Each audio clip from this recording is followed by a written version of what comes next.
So tonight, our topic is label reading. So before we begin, I would like to acknowledge the traditional owners of the lands we are meeting on today and pay my respects to elders past, present and emerging, and extend that respect to any Aboriginal and non-Aboriginal people present here today. Firstly, I would like to acknowledge that packaged food plays an important role in society. So packaged food is affordable, transportable, has a long shelf life, and are what people are actually eating. For many parents and carers, it is challenging to know which packaged foods are actually healthy. The amount of information on food packaging can be confusing and at times overwhelming. In this webinar, we'll show you how to crack the codes on label reading so that you can choose the healthiest option for your family and yourself. So throughout the webinar, we will look to cover the outcomes that are on screen now. So those are the tips for reading food packaging. So that's the nutrition information panel and the ingredients list, as well as how to understand health claims and what they mean, how to use the health star rating system, and Jacqueline will run through some practical activities to identify some healthy food spots as well. To begin, I want to draw your attention just to the image that's on screen now. So some of you may be familiar with this already, but for those who are not, this is the Australian Guide to Healthy Eating plate. So this image shows us as adults and children, the amount of each food group our bodies need. So foods from each of the 5 food groups are best for a balanced diet. And these foods can be fresh, frozen, tinned or canned. For busy families, we understand that buying fresh produce isn't always an option. And for this reason, knowing which packaged products are the healthiest for your family is a priority. Overall, we want to aim for minimally processed products with minimal added sugar, salt and fat. In tonight's webinar, we will help you choose healthier packaged products by understanding the information on the food label. With so many products available in the supermarket, it can be confusing to know which is the healthiest option for your family. The health claims and endorsements on the front of packaged food can make some foods seem more nutritious than what they actually are. So for example, a common one that we see is baked, not fried. So these foods may still be high in energy and fats, which are used to enhance flavour and texture of the particular item in the absence of frying. Another common one is the term light. So sometimes manufacturers use light to refer to taste, texture, or the colour of the food. Another one is natural and organic as well. No added sugar is a big one. So reiterating what was said previously, these foods may still be high in energy and fats and may still be high in sugar from natural sugars. And that's something that we will touch on a little bit later in the slides as well. Another common one is reduced fat or reduced salt is a big one. And so these products have less fat and or salt than the standard variety. However, they still may be above what we consider to be a healthy level. Another consideration is also the marketing directed at children. So that promotes the term pester power. And so companies are very resourceful in using characters and TV shows to promote unhealthy food products. And it's just another thing, I guess, for us just to be aware of when we're, I guess, looking at that supermarket shelf.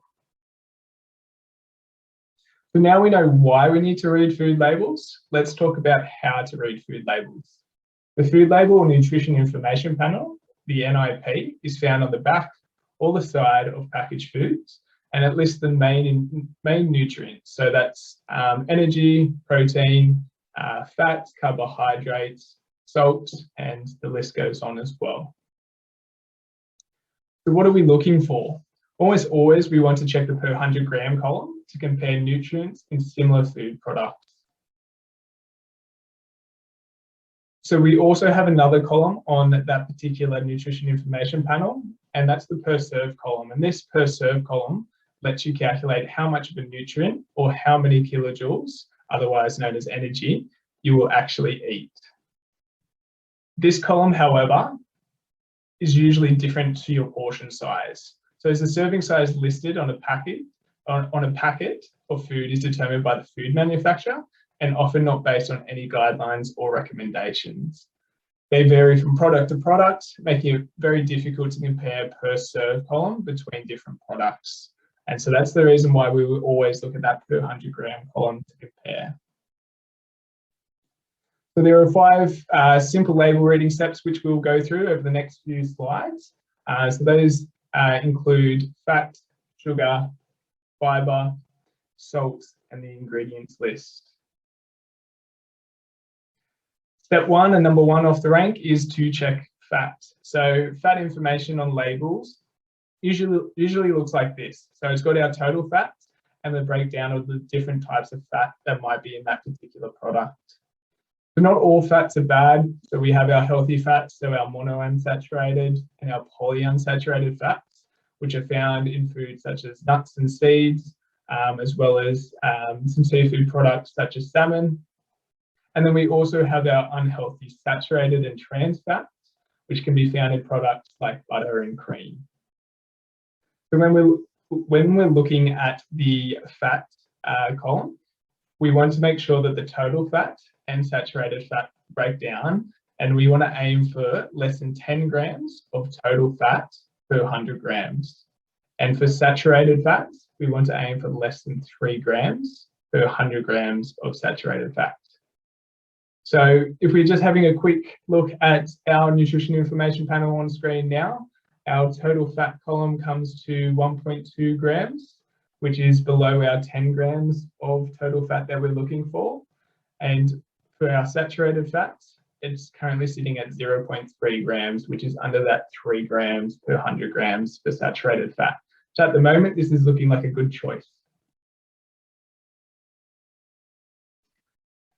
Step 2, we want to check our sugars. So avoiding sugar completely is not necessary, but trying to avoid larger amounts of added sugars is what we're after. Sugar is found naturally in fruit and dairy products. However, added sugars are those that have been processed, like table sugar, and added to foods to enhance flavour or shelf life, and is associated with excess weight gain. Sugar is a simple carbohydrate, which means it's broken down quickly by the body. When looking for sugars, we want to look under the carbohydrate section, and we want to aim for the least amount of sugar, or less than 15 grams per 100 grams. If the product has more than 15 grams per 100 grams, it is likely to be an unhealthy choice. However, there are exceptions to this recommendation.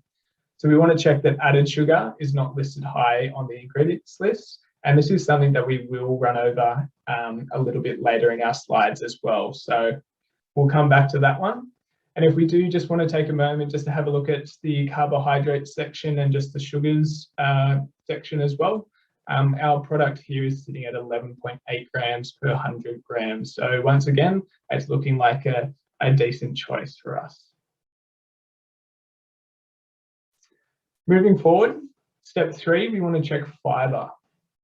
So fibre is great for keeping us fuller for longer, and it's good for the digestive system, and together with good hydration can help prevent constipation. So fibre is our exception to the per 100 gram column rule, and for fibre, we want to look per serve. So this is our only step that we're looking at the per serve column. So we want to aim for breads and cereals with 3 grams or more of fibre per serve. The fibre is not always listed on food labels, as food manufacturers are not required to list it unless they are making a claim about it. So a good tip on this particular section is just to look for words like whole grain and wholemeal on the front of packaging as well. So that'll give you a good indication of whether or not that particular product will have a high fibre content.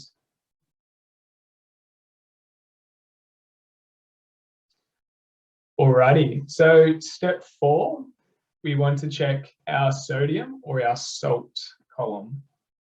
So salt in our diet mostly comes from processed and packaged foods. And so it is important to choose low salt products where possible to reduce the amount of salt we eat and prevent high blood pressure, which can lead to heart disease and stroke. For any packaged food, we want to aim for less than 400 milligrams of sodium per 100 grams. But if we can, we want to aim for even less than that. So 120 milligrams of sodium per 100 grams. So pretty much the premise in this one, 400 milligrams is our target. However, less is always best in this case. So if we want to just have a quick look at our nutrition information panel on screen now, we're looking at a sodium content of about 215 milligrams per 100 grams there. So once again, a suitable choice, but once again, less is always best in this case. Step 5 and our final step on the list is just to check the ingredients list. So it is important to check the ingredients list for added sugar, fat, or salt. So all ingredients must be listed in order from most to least by weight on the nutrition information panel. So we want to check this percentage of the first ingredient if possible. So for instance, in our breakfast cereal, we want to make sure that it's mostly whole grain cereal. So if the percentage of that first ingredient is low, we want to check the first 3 ingredients on the nutrition information panel. So if fat, sugar, or salt is in the first 3 ingredients listed on that product, it is likely to be high in saturated fats, added sugar, or salt, and we want to swap it for a better choice. So we also want to be aware that manufacturers also use other names for fat, sugar, and salt. And so those are on screen now. So some common ones for fat may include butter, milk solids, coconut or palm oil as well, cream, vegetable shortening, and the list kind of goes on. But it's just being aware that, I guess, fat, sugar, and salt pop up on the ingredients list in various forms. And so for sugar, some examples are dextrose, fructose, glucose, honey, malt. Once again, the list goes on. And for our salt side of things, monosodium glutamate, or our MSG, sodium bicarbonate is another common one, mineral salts, rock salt, and garlic salt. So essentially they all just mean the same thing, which is sodium or salt.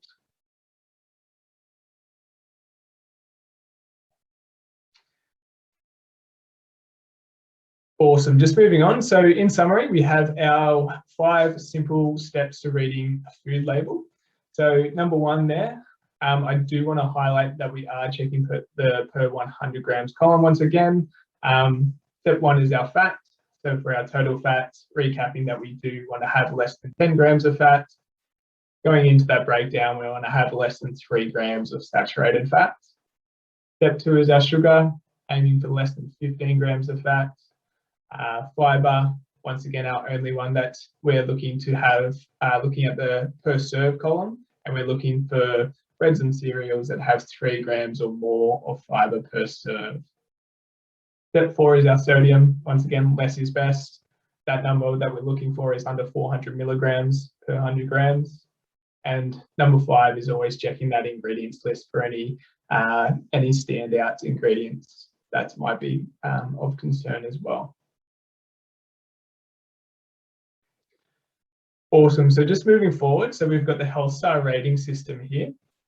So the Health Star rating system can be found on the front of packaged foods, and this system rates overall nutritional profile of packaged foods. So it is important to note that this is for packaged foods only. So fresh fruit and vegetables and meat that are often sold unpackaged will not have a Health Star rating. So the Health Star rating can be a simple way to compare similar packaged products of foods and drinks from the same category. So if we're comparing a breakfast cereal with a breakfast cereal, not a breakfast cereal with muesli bar or flavoured milk with yogurt. So foods are rated from 0.5 star to 5 stars, with more stars the better or the healthier choice. And generally we want to aim for 3.5 stars and above. So unlike the nutrition information panel, which are mandatory on food manufacturers to include on packaged products, the Health Star rating system is voluntary. It is not mandatory for food manufacturers to have a Health Star rating on their packaged products. And so this is why it is always important to check that food label. It is also important to mention that this Health Star rating system is currently undergoing a review. The minor flaws for products such as yogurt and malt flavourings have been identified as confusing or misleading. So products such as these currently display a high health star rating system due to their products containing nutrients such as protein and calcium, which are good for our bodies, but they do also contain larger amounts of added sugar, fat, or salt. So once again, reiterating that the health star rating system is on packaged products, and it is important to read and understand that food label. So if you are struggling to find the health star rating system on a packaged food, a helpful free app is available. So it's called Foodswitch, which is on your screen now. And so this app allows users to scan the barcodes of a packaged food item. It then displays the health star rating along with the nutrition values such as saturated fat, sugar, and salt. It also automatically provides healthier choices of the same category of what we just spoke about. So it will compare, if you scan a cracker, it will compare other crackers that might be potentially a healthier choice, and it might provide some other options there as well.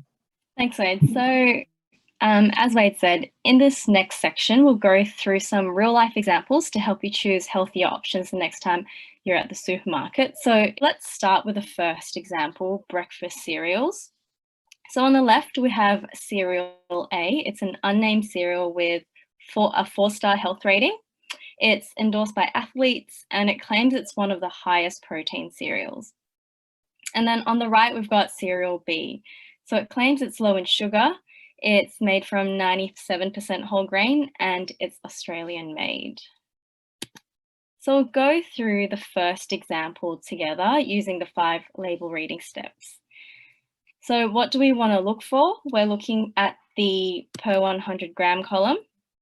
And in this example, we can see the serving size is different. So on the left, 1 serve is 40 grams, and then on the right, cereal B, 1 serve is 30 grams. So we can't use this to compare the 2 products. And then going through the 5 label reading steps. Step 1 was to check fat. So we're looking at total and saturated fat. Step 2 is to check sugars. Step 3 is to check fiber. Step 4 is to check sodium or salt. And lastly, it's to check the ingredients list. So in this example, our first step is to check the fat, and we're aiming for less than 10 grams of total fat per 100 grams. And we can see cereal A on the left has 0.6 and cereal B on the right has 1.3 grams. So both meet our 10 gram rule. Also with fat, we want to check saturated fat, aiming for less than 3 grams per 100 grams. So we can see cereal A has 0.1 grams and cereal B has 0.3 grams. So again, both meet that 3 gram rule. So fat is usually low for breakfast cereals unless they have a high nut content. So we want to check the ingredients list, and if there are nuts, a higher total fat content is acceptable, as nuts are a great source of healthy unsaturated fats. But just keeping in mind that saturated fat should still be less than 3 grams. So step 2 is to check sugars, aiming for less than 15 grams per 100 grams. We can see cereal A on the left has 26.7 grams, while cereal B, it's much lower at only 3.3 grams. So unfortunately, cereal A doesn't meet our 15 gram rule. Step 3 is to check fiber, aiming for more than 3 grams per serve. So we can see on the left, cereal A only has 2 grams of fiber per serve. And then on the right, cereal B has 3.3. So cereal B meets our 3 gram rule, but cereal A doesn't. Step 4 is to check sodium or salt, and we're aiming for less than 400 milligrams per 100 grams. And as Wade said, less than 120 milligrams is best. So cereal A has 360 and cereal B has 270. So both are acceptable. They both meet the 400 milligram rule. And finally, step 5 is to check the ingredients list. So in cereals, we want to look for a high whole grain content. So we want to check the first ingredient. And we can see that cereal A, the first ingredient, it doesn't specify that it's whole grain, and it only makes up 46% of the product. So we want to check the second and third ingredient to make sure they haven't added extra sugars, fat, or salt. But on the left, cereal A, we can see the second ingredient is sugar. On the right, cereal B, we can see that the first ingredient is whole grain wheat, and it makes up 97% of the product. So we don't really have to check the following ingredients because it makes up a really small amount of the product. So everyone voted for cereal B, and that is the healthier choice. We can see it's low in sugar, it's high in fiber, and it's mainly whole grain wheat. And then cereal A, we can see it's high in sugar, and that sugar comes from added sugars. Alrighty, I'll stop sharing and we'll move on to the next example. So the next example is having a look at crackers or crisp breads. So there are no shortages of options when you walk down the cracker aisle at your supermarket. Choosing the healthiest option can be easy using the 5 label reading steps. So let's have a look at these 2 options here. On the left, we've got crisp bread A. It's marketed as made with only 2 ingredients. And then on the right, we've got crisp bread B, which is just marketed as made in Australia. And both market themselves as a healthy snack option and advertise that you can put cheese and vegetables on it or use it with dips. So let's go through the example to see which one's the healthier option. I'll just stop sharing that poll. All right, so step 1 is to check total fat, aiming for less than 10 grams per 100 grams. Crisp bread A has only 1.2 grams and crisp bread B has 15.1 grams, so much higher than our 10 gram rule. We also want to check saturated fat, aiming for less than 3 grams per 100 grams. So crisp bread A has 0.2 and crisp bread B has 7.3. So we can see B is higher in our saturated fat as well. So step 2 is to check sugars, aiming for less than 15 grams per 100 grams. So crisp bread A has 3 grams and crisp bread B has 1 gram. So they both meet our 15 gram sugar rule, but it's expected because it's a salty biscuit, not a sweet biscuit. Step 3 is to check fiber, and we're aiming for 3 grams or more per serve. So crisp bread A has 3 grams, which meets our criteria. And then crisp bread B has 1 gram, so it's a little bit lower in fiber. Step 4 is check sodium, aiming for less than 400 milligrams, and less than 120 is best. So on the left, crisp bread A has 290, which meets our criteria, but on the right, crisp bread B is much higher in sodium or salt. And then lastly, we want to have a look at the ingredients list. We're looking for whole grain ingredients and a higher percentage of the first ingredient. So crisp bread A, we can see it's mainly whole grain rye flour, which makes up 80%. And there's also some rye flour, which makes up 19%. So we don't really have to check the rest of the ingredients because it makes up 99% of the product. On the right, crisp bread B, we can see the first ingredient is wheat flour, and it doesn't specify whether it's whole grain, and it doesn't provide a percentage. So we do want to check the second and third ingredient to see if it's high in added fats, sugars, or salt. So we can see second ingredient's vegetable oil, third ingredient is salt. So crisp bread A is the correct choice. That was the healthier option. We can see crisp bread B is higher in your total fat and saturated fat. It's low in fiber, and it's also high in salt. Perfect. So we'll move on to the next example, which is yogurts. So adding your own fruit to plain yogurt is recommended, but sometimes we understand it's not always possible, and it's just quicker and easier to grab a flavored yogurt from the fridge. So let's have a look at 2 strawberry flavoured yogurts. So on the left, we've got yogurt A. It's marketed as a natural yogurt. And then on the right, we've got yogurt B. So it's marketed as a kid's yogurt and it comes in a really handy pouch. Both yogurts are marketed, or they say they have real fruit, and they also claim that there's no artificial flavours or colours. Let's go through the example and see which one is the healthier choice. So step 1 is to check total fat, aiming for less than 10 grams per 100 grams. We can see yogurt A has 0.2 and yogurt B has 4.9. So both meet our rule. We also want to check saturated fat, aiming for less than 3 grams. So we've got 0.1 grams for yogurt A and 2.9 grams for yogurt B. So again, they both meet our fat rules. So step 2 is to check sugars, aiming for less than 15 grams. So yogurt A has 9.2 grams, but yogurt B, we can see it's got 16 grams of sugar, so just above our 15-gram rule.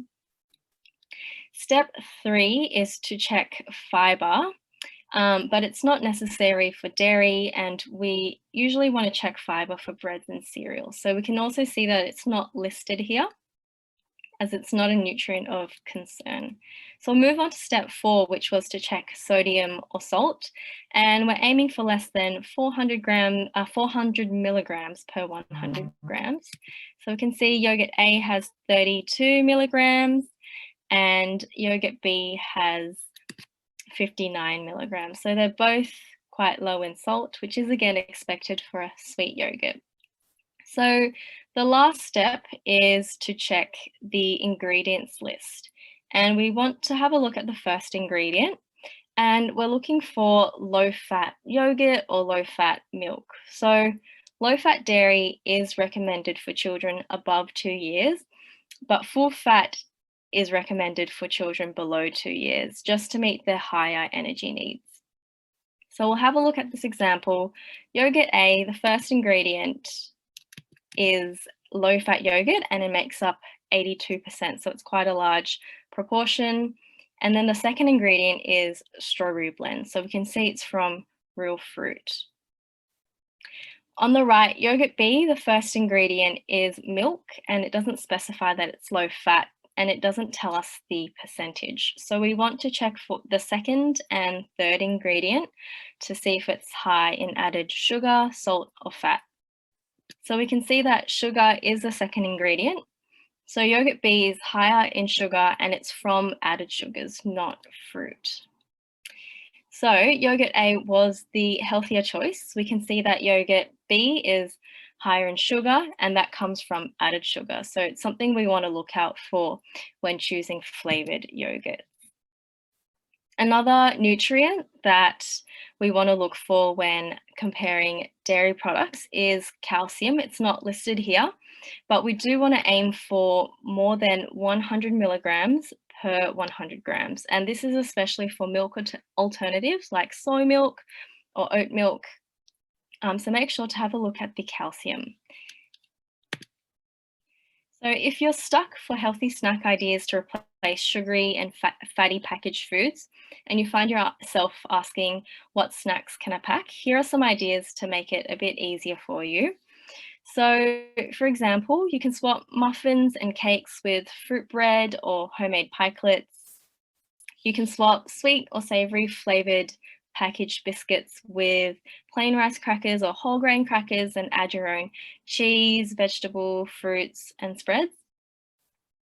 You can swap chips and chocolate and lollies for air popped popcorn, veggie sticks, or reduced fat cheese cubes.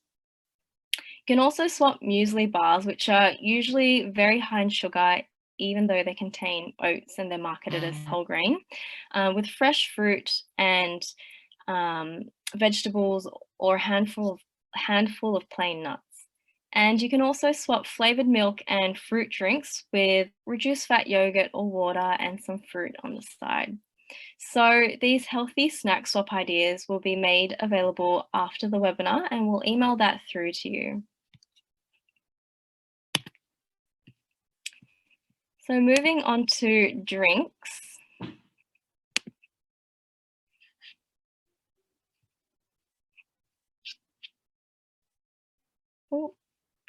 So moving on to drinks. So here are some common drinks that are often provided to children. So choosing the right drink for a child will not only establish healthy habits for the future, but it'll also ensure good oral hygiene for your children and less money spent on sugary drinks for you. So in the next few slides, I'll pop up a few more polls and we'll compare some of these common drink options. So first, we're going to have a look at milk. So on the left, we've got plain milk, and then on the right, we've got a flavored milk or a chocolate milk. We can compare the two drinks and see how much sugar is contained in each. So plain milk has only 2.5 teaspoons of sugar, and these sugars are from the natural sugars found in milk, so the lactose. And on the right, we can see that the chocolate milk has 5.5 teaspoons, so much higher than the plain milk. So that's why we do recommend plain milk for children and trying to avoid those flavored milks, which are often high in sugar. So also a note to remember that full fat milk is recommended for children less than 2 years to meet their energy needs, and we want to look for reduced fat milk when looking for dairy products for children above 2 years. So moving on to the next comparison, we've got some fruit juice or orange juice on the left, and we've got some water on the right. So, and we can compare the two drinks and see how much sugar is in each. So in a 250 ml cup, orange juice has 4 teaspoons of sugar, while water has 0. So we do recommend water for children. In the fruit juice, even though it's 100% fruit juice and these are natural sugars, it still provides a really concentrated amount of sugar that's not usually found in a whole piece of fruit, and it doesn't have the added benefit of fiber. So if you are giving your children fruit juice, we just recommend giving them the whole fruit and then having some water on the side. All right, so for the last comparison, we'll just go through and compare these two drinks. So we've got soft drink and we've got sports drink. So on the left is 6.5 teaspoons, and then on the right, sports drink has 3.5 teaspoons. So just bringing it all back together, you can see that the sugar content for all drinks are not the same. Some options are better than others, and it's best to limit the number of sugary drinks offered to children, as the amount of sugar that they can consume increases quickly and unknowingly. So increased consumption of added sugar has been linked to weight gain and tooth decay. And so for this reason, water and reduced fat milk, unflavored, are the recommended drinks. So here are some tips to help your children drink more water. You can take a refillable bottle when you go out. You can put a bottle of water with your child's lunch. You can keep cold water in the fridge at home. Give your child a water bottle when they play sport. You can serve water for everyone with a family meal. And this last one I think is really important around role modeling. So showing your child that you enjoy drinking water as well. So just wrapping up the webinar, here are the key take-home messages. So food packaging and health claims can be deceiving, so always read the food labels. We want to choose fresh, minimally processed food items where possible, and where it's not possible, we want to choose packaged foods low in added sugar, salt, fat, and make sure they're high in fiber. And lastly, we want to choose water as a drink or plain milk. So this week, I'd encourage everyone to have a look at your home pantry and put these newfound skills into practice. So this brings us to the end of the session. I hope the information we shared was useful and you feel a bit more confident reading food labels and selecting the healthiest option when you go to the shops next time.